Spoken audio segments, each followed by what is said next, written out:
ఆ దేవుని సన్నిధిలో ప్రార్థన చేసేటప్పుడు ఎట్లా ప్రార్థన చేయాలి, దేవుని బ్రతిమలాడుకునేటప్పుడు ఎలా బ్రతిమలాడుకోవాలి, ఎలా ప్రార్థన చేస్తే ఆ దేవుని మనస్సును మనం గెలుచుకోగలుగుతాం. ప్రార్థించటం వేరు, మొరపెట్టడం వేరు.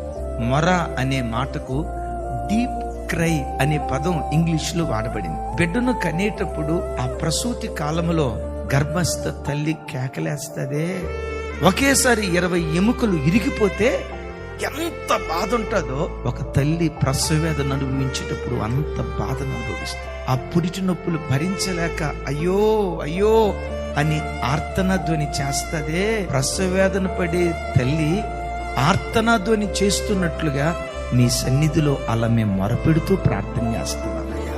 అలా మూలుగుతూ ప్రార్థించే ఆ దైవికమైన కృపను కలిగి ఉంటే జీవితంలో ఏం కోల్పోయావో కోల్పోయిన ప్రతిదీ దేవుని సన్నిధి మరలా నీకు అనుగ్రహించి